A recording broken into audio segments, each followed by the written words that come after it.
But one of the most important things is to understand that when you're doing a hustle, it typically revolves more of your time, your energy, and whatever you have left of those two, right, into something. And then when you stop, the money stops. Welcome to the Wealth Generator Podcast. I'm Dorian Carter, your host. Man, we're back once again for another awesome episode. We have today no other than Chris Williams. He has a very, very awesome story and also some great information that I'm sure will help many of you all. He talks a lot about, on his platform, about the part-time entrepreneur, the entrepreneur that still works in a corporate job, but also is grinding at a part-time hustle.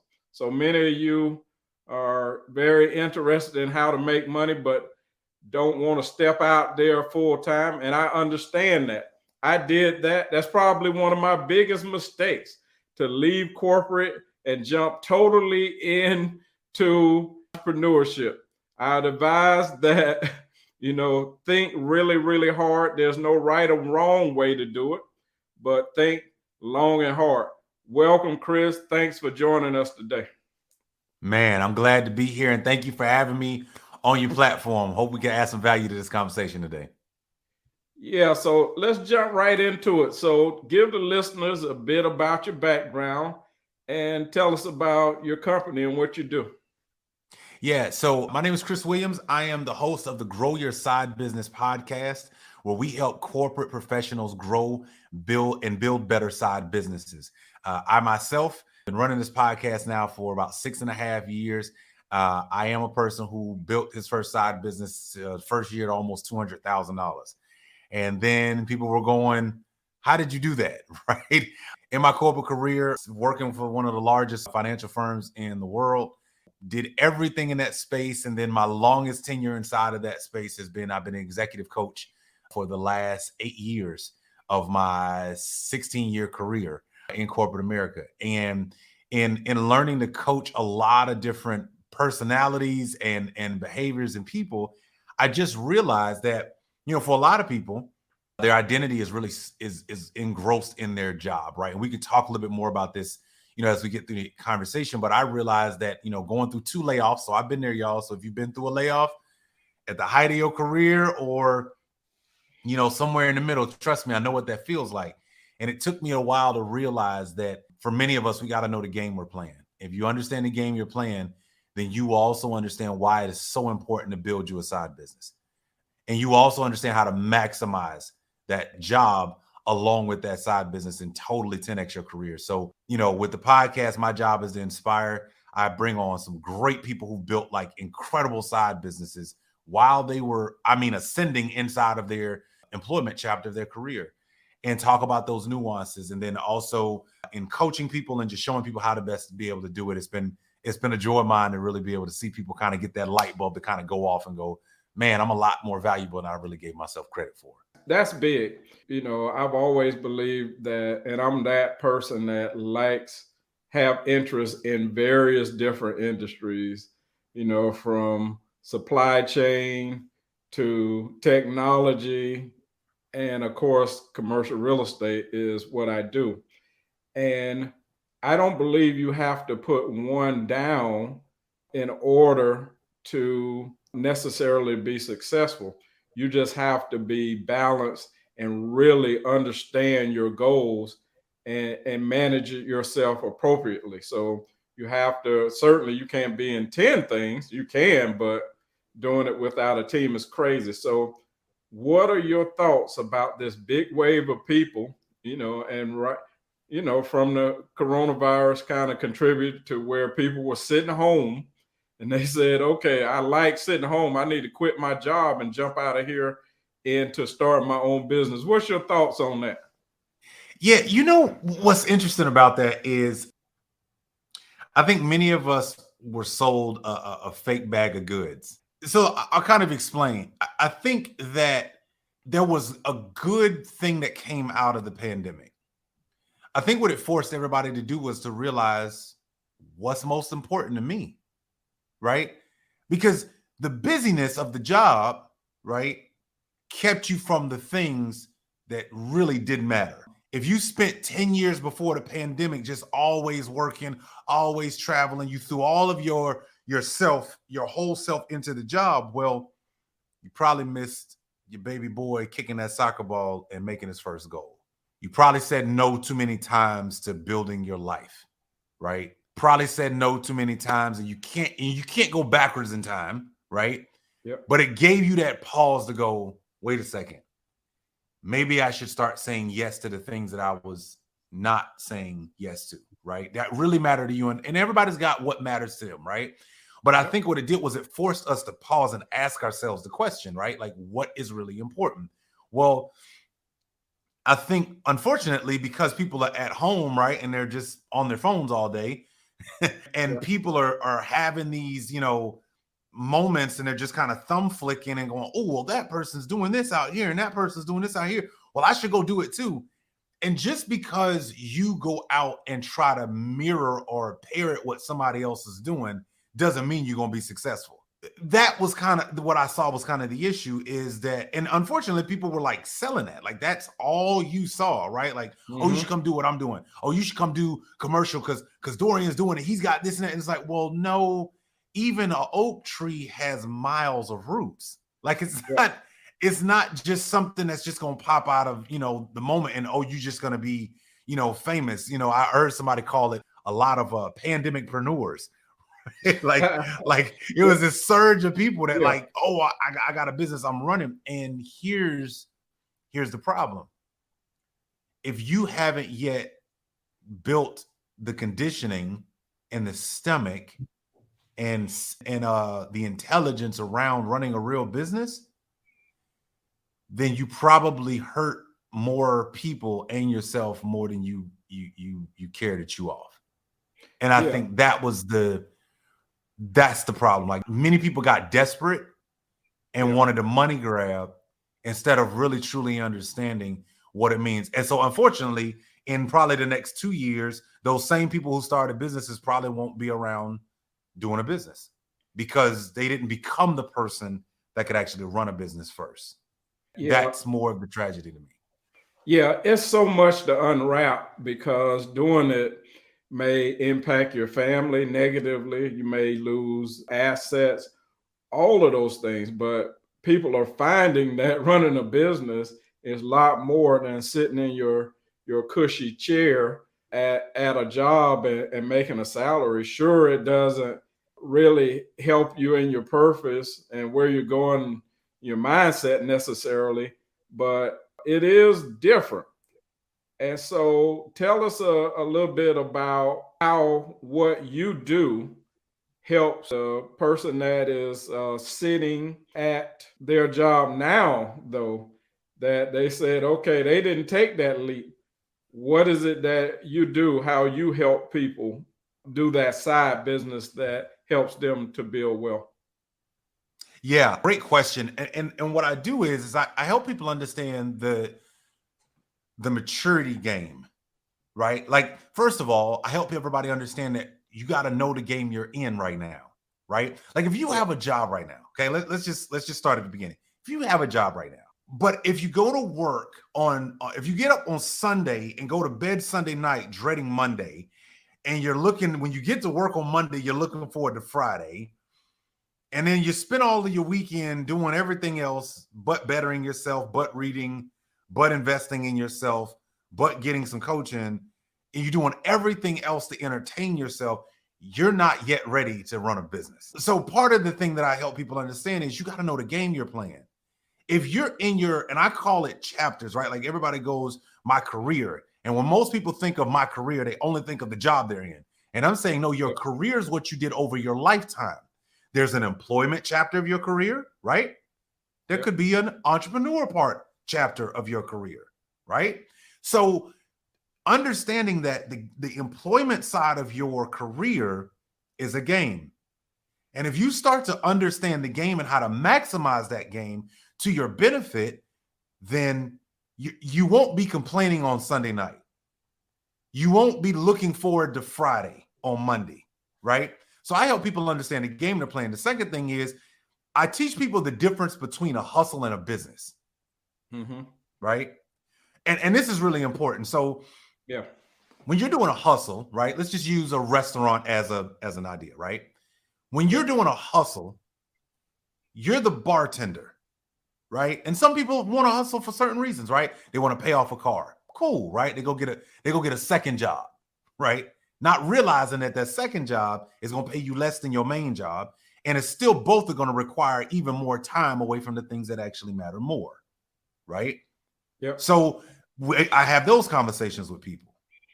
But one of the most important things is to understand that when you're doing a hustle, it typically revolves more of your time, your energy, and whatever you have left of those two, right, into something. And then when you stop, the money stops, right? So some people, I'm working the second job for my vacation. Cool. What happens when you stop that second job? The money stops, right? Yep.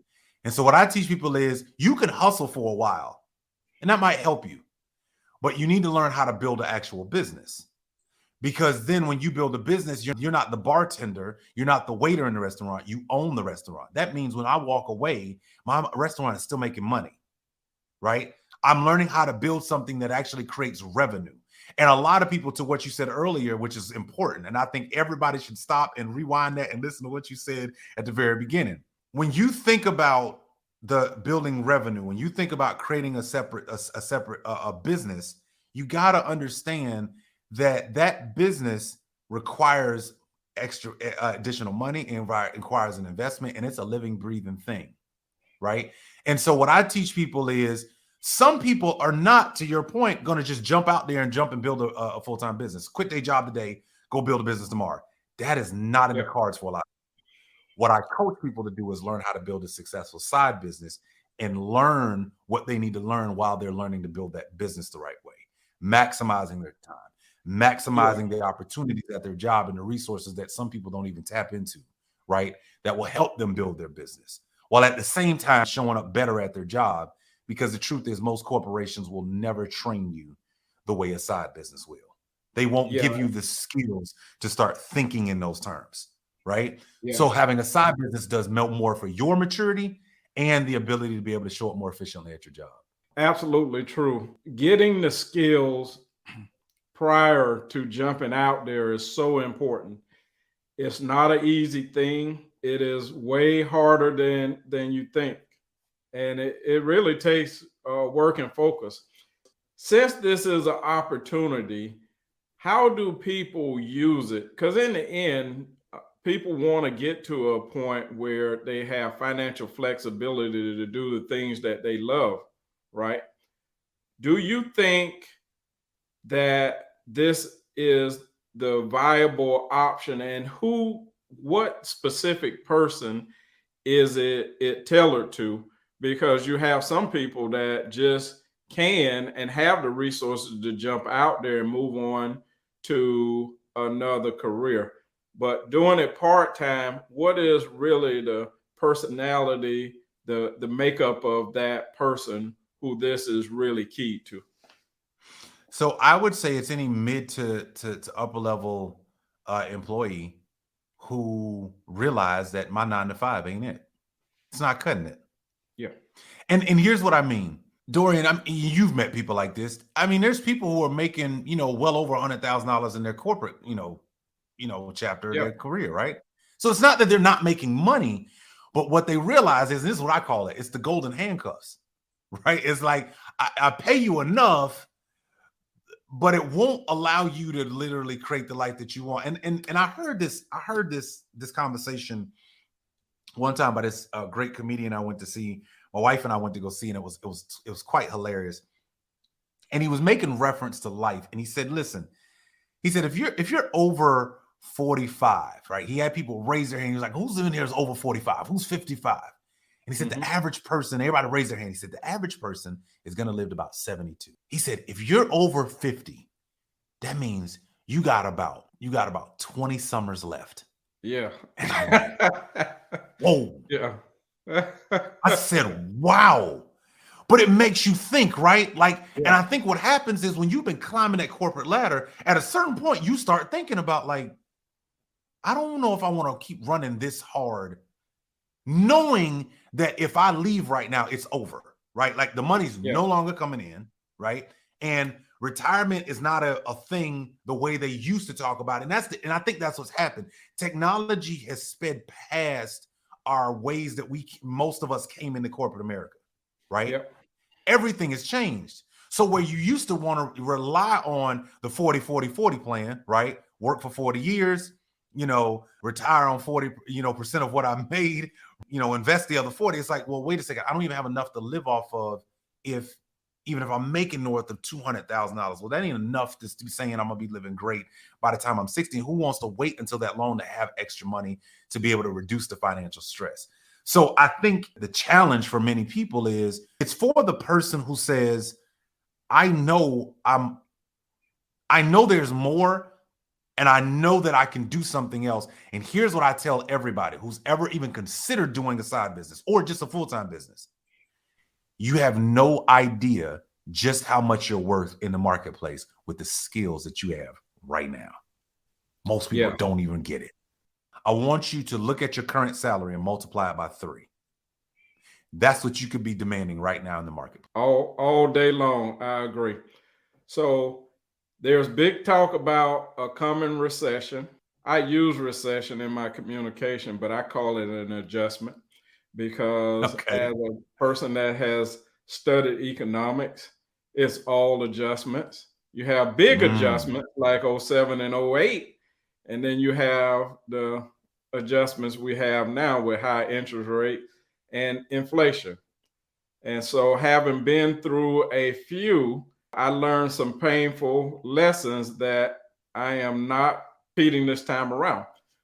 But for those that we want to help to kind of avoid it, what are your thoughts about how someone navigates what's happening now with the interest rates rising, and maybe they were in a position to get a house, or a house is expensive now, or they're now concerned about their retirement, right? Or maybe even their retirement 401k with the stock market adjustments that's going on as well has started to slow down or go negative. How does someone navigate this season? Yeah, Dorian, it's a great question. And you're right, it is adjustments. I think if anything, one of the other things that the pandemic did for us also is teach us how connected we all really are. It showed us that you're not an independent person. I don't care how great you think your world is isolated. It's not, right? We're all connected in some shape, form, or fashion. And when I look at what potentially might be coming, because we don't know what the real impact will be, right? Yep. But I love your language, which is there will be an adjustment, whether we like it or not, right? Yep. And to your point about looking at economic history, right? I think the thing we got to remember is this. First of all, this country has had recessions before. Okay, that's happened. Absolutely. This country has had inflation before. That's happened. Just go look at the 70s. Go look at any period of time. That has happened before, right? We've had pandemics. We've had epidemics before. That's happened. Yep. The kicker to this future we're heading into is we've never had all 3 at the same exact time, which is what we're experiencing right now. Yep. We had a pandemic that caused all these supply chain issues, which aren't even done yet. So for those of you who, look at media and somebody put a date on the end of it, no, that's not true. And I'll give you a perfect example. I got a friend of ours who's a 4th generation farmer. He farms beans and potatoes and other things like for the entire country. He owns like 9,000 acres in a certain part of the country, right? One of his major suppliers, I won't name the name, but most people would know it if I said it. Well, one of his major buyers called him and said, "Hey, listen, unfortunately, we're gonna have to stop. We might have to come back to you next year." Now, he's been working with them for decades. And it was because that company doesn't have enough cans. Wow. Think about what I'm saying. Cans. The cans, there's a shortage on cans. So if there's a shortage on cans, that means they can't buy his beans, which means now he has warehouses stocked full of beans that he can't sell. That in reality will go bad sooner or later. Mm-hmm. So Sure that's will, lost right? revenue. Yep. So again, I'm just giving y'all like a context of like how connected we are, right? Yep. So I think the thing that most people have to understand is that because of the pandemic, and then turn around and had this crazy inflation moment, and then now we've got a coming recession or an adjustment, because everything needs to adjust, right? It's got to adjust. I think the kicker is this is even more of the reason why you do things while you don't need it. I tell people this all the time. Yeah. Do things while you don't need it. You should have been building a side business while everything was good in your life. Yeah. Why? Because what are corporations doing? Corporations have to adjust as well. They have to adjust to inflation. They're adjusting to their shareholders. They're adjusting to the stock market. And what that might mean? If you're in a department in your corporation that is more of a cost center instead of a profit center, there's a potential for layoffs. Yeah. Right? And this goes back to understanding the game that you're playing. If you understand the game you're playing, you would have been building something that way it won't hurt as bad, right? Like it won't. Yes, it sucks if you find out, hey, you got laid off. But if you've been ensuring that you've been building a side business the right way that's starting to cover your home expenses, well, then I just have to adjust to, right? And I think the key is right now, if you were looking to buy a home, you were looking to buy a new car, or whatever your thing was right now. I go back to the word of God. So my personal always belief is be content. And I think right now in this adjustment period, I think every individual just needs to be content with what they have right now. Don't try to go get nothing brand new. Don't try to just be content right now. Let things play out the way they're going to play out, right? I would not risk any money that you're not willing to lose. Yeah. Right. Yeah. And it's well known that when everyone's jumping out, you should be jumping in. And I mean that from there's the other side of the game. Purely right? From an investment. If you have the means and have cash in the bank, you're in a great position. Continue to be in. This is where real wealth is made in a down economy. And I know it's scary for a lot of people, but the opportunity is best during this time.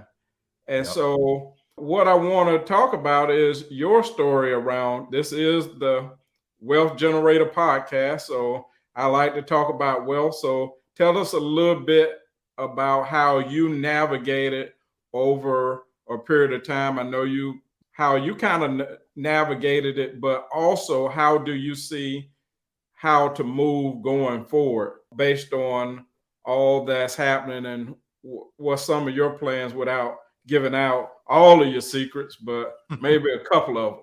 Yeah, I'll first say this. I got to give credit to what credit is due. My wife is one of the best entrepreneurs that I've been close to in a long time. And I'm not saying it because she's my wife. I got to know her before we got married. The things that she has her hands on, the access that she's been able to have, the information, the conversations that we can get to, right? Just to be able to know, like, hey, what are you doing from your level, right? Like, how do you see this moment and what should be being done, right? Because here's the thing I think that most people don't realize. To your point, if you're sitting around on money, your cash on hand is becoming more worthless. Yeah. If you invest that money in a real investment, it'll probably turn out to be 10 times greater. And by the way, I know there's outlets that we listen to, but I would advise you go ask an actual investor what they're doing with their money. Go ask somebody who's actually got something. Because I'm about 95% sure they're probably doing different than what's being said in the media. Absolutely. They're probably doing different. So for me, I'm still in growth phase for myself. I'm saying personally, my maturity of understanding wealth, my maturity of understanding the opportunity.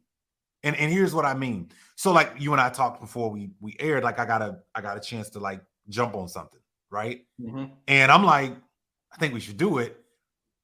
But I realized this time going in, I'm like, I want to make sure I'm fully aware of like what that's going to mean, right? What that investment is going to mean long term, right? Like how is my financial game going to have to be aimed towards, execution of that play, right? And while everybody's going, oh no, I'm selling this, I'm selling that, I'm actually looking at a piece of property and I'm like, I think we should buy that, right? Because I'm just seeing it differently. Why? Because I've been talking to people, and I'm listening, and my wife has been like helping me understand, like, hey, babe, this is why we do things like this in real estate. Like, when you see this and these numbers, and you see that's a good deal, right?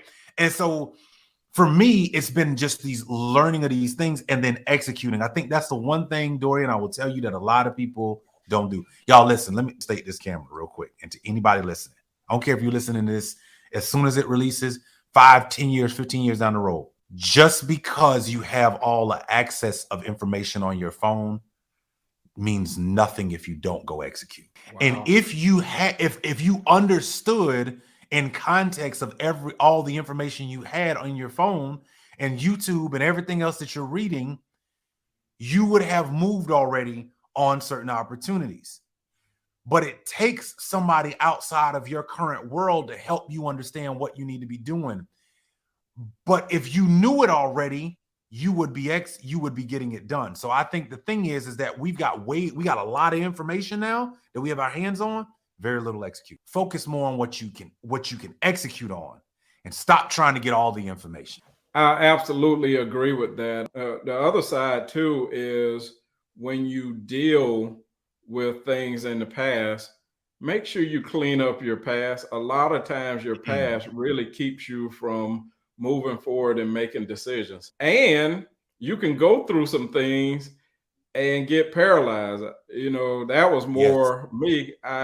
After losing so much money in 07, 08, it took me years to kind of be like, I was almost where I thought my goal should be when God really had me way beyond that. And so you said that it's two sides of it. We're paralyzed and we're sitting there also looking at a bunch of information, not making decisions. But really making decisions, some failure, all of those things are meant to build you to go to the next level. So you absolutely will not build wealth by doing anything. I promise you the bank is not going to pay you a lot of money on that money sitting in your savings account. It will take more generations to build what you could be doing by just making some small decisions. So, Chris, I want to thank you for being on the show today. I mean, it's been awesome having you on the show and your insight into this side business, the side hustle, part-time business strategy. I personally believe that everybody is not meant to be an entrepreneur, but they can. But then everybody is not meant to be full-time in entrepreneurship and should take a measured approach. And so what we see in the media, as Chris has pointed out, and we know that's true, most of the stuff in there is not true.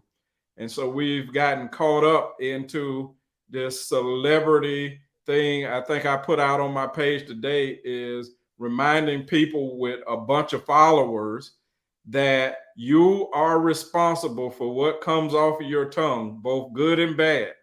You can't just think you can jump in and use your mouth for anything. It will definitely, what you let come out will have an impact on you some kind of way. But thanks for being on the show today, Chris. Tell our listeners a little bit more about how they can get a hold of you, get in contact with you. And yeah, absolutely. And again, thank you for this conversation. I think it's relevant. Conversations like this are why you are who you are and what you have. And I think the future will be told about, like, if it wasn't for these types of shows, right, of what you're doing, right, and how somebody else is going to be able to take this information and apply it to their life because they heard this. So thank you for that. Most of you can find me a couple different ways. So I host a 5-day, 1 hour a day challenge for anybody who is looking to really grow their side business, I have a 5-day challenge. You can go to growyoursidebusiness.com. That's growyoursidebusiness.com. You can register today in order to be able to do that. And I'm telling you, you're going to learn a lot. And we're going to actually really dive into really building that thing, and building you is building you and that business, and showing you how to be able to show up even greater in your day job. So that's growyoursidebusiness.com, or you can also listen to my podcast anywhere. I'm on all platforms. It's everywhere. So Grow Your Side Business, put in the search, you'll be able to find the show. Well, folks, this is the end of this episode of the Wealth Generator Podcast. I'm Dorian Carter, and of course, you can reach me on my website at doriancarter.com, where you can certainly be a part of my commercial real estate investment course or my commercial real estate development course. I also have another business that's growing multi-state, and it's a commercial real estate brokerage firm. It's called On Point Commercial. We're licensed in Florida, North Carolina, and South Carolina. Thanks, folks, and we look forward to seeing you on the next episode of the Wealth Generator Podcast.